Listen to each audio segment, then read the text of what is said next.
Kasunod ng mga insidente sa West Philippine Sea, napapanahon na raw na maghain ng Pilipinas sa panibagong arbitration case. Ayon po yan kay retired Supreme Court Senior Associate Justice Antonio Carpio. Sa gitna naman ng pagsasanay ng Philippine at US Coast Guard sa Lubang Island, namataan ang dalawang malalaking barko ng China. May unang balita si Chino Gaston. Sa kabila ng pang-water cannon, tuloy sa pag-usad ang rubber boat na ito. Pero hindi yan panibagong insidente ng pangaharas sa West Philippine Sea, kundi bahagi ng pagsasanay ng Philippine Coast Guard at US Coast Guard malapit sa Lubang Island sa Occidental Mindoro. Search and rescue at medical evacuation ang pinagtuunan ng pansin sa pagsasanay, kung saan kalahok ang USCG Cutter Wish at isa sa pinakamalaking barko ng PCG na BRP Melchora Aquino. Habang isinasagawa ang pagsasanay, lumapit ang China Coast Guard Vessel 5303, 50 nautical miles para magmasid.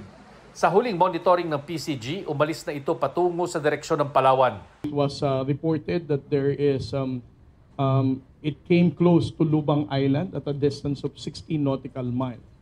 So that is also true in response to the incursive presence of the Chinese Coast Guard in Lubang Island. The Commandant of the Philippine Coast Guard, Admiral Ronnie Hilgavan, has also deployed the BRP Melchora Aquino. We show the flag by deploying our vessel, and then at the same time, see to it that they are going to depart. Kasing laki ng 97-meter BRP Melchora Aquino ang BRP Teresa Magbanwa na ilang buwan nang nakahimpil sa Sabina o Escoda Shoal. Nasa 600 metro ang layo ng Teresa Magbanwa sa tinaguriang monster ship ng China Coast Guard. So I would like to confirm the last image that I got from our Coast Guard personnel from 9701. The China Coast Guard monster ship remains to be inside the Escoda Shoal.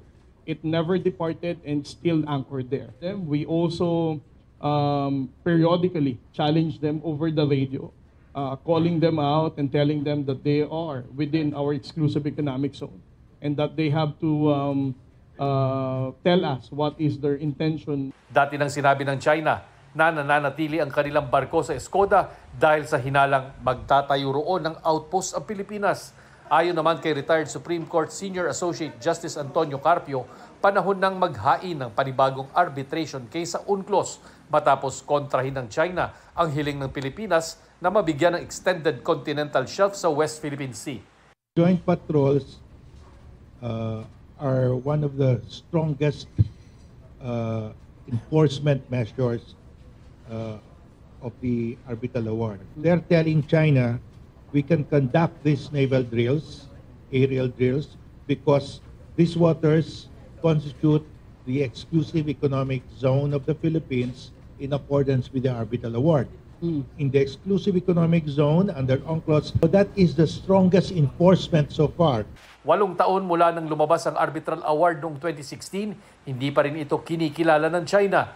Isa sa nakikitang paraan para pagtibayin ito, ang Philippine Maritime Zones Bill na pirma na lang ng Pangulo ang kailangan para maisabatas. Itatakda nito ang hangganan ng maritime zones ng Pilipinas at mga karapatan ng bansa sa loob nito. Sinama natin yung sa Palawan, sinama natin yung sa Philippine Rice. Then maliwanag yung karapatan natin kung saan yung ating boundary, maliwanag yun na may batas tayo na kung saan tayo pwedeng maglayag, pwedeng mangisda. With that act, we're also now laying the groundwork for improving our law enforcement within these maritime zones. Dati nang tinutulan ng China ang naturang panukala dahil kasama nila rito ang inaangkin din nilang Panatag Shoal at Spratlys. Sabi ngayon ng Chinese Foreign Ministry, ang suportado nila direktang pag-uusap sa pagitan ng China at Pilipinas. Kaugnay ito sa napaulat na arrangement on improving Philippines-China maritime communication mechanisms na kinumpirma ng ating Department of Foreign Affairs. Magbibigay daan ito sa iba't ibang paraan para makapag-usap ang dalawang bansa pagdating sa maritime issues. Pwede sa pamamagitan ng mga kinatawang itatakda ng kanilang mga leader sa pamamagitan ng DFA at Ministry of Foreign Affairs ng China hanggang sa level ng Foreign Minister at Vice Foreign Minister at sa pamamagitan ng kanilang Coast Guard. Nakikipag-ugnayan ng DFA sa China para sa guidelines nito. Ito ang unang balita, Chino Gaston, para sa GMA Integrated News. Kapuso, para laging una ka sa mga balita, bisitahin at mag-subscribe sa GMA Integrated News sa YouTube. Sa mga kapuso abroad, samahan nyo kami sa GMA Pinoy TV at sa www.gmanews.tv.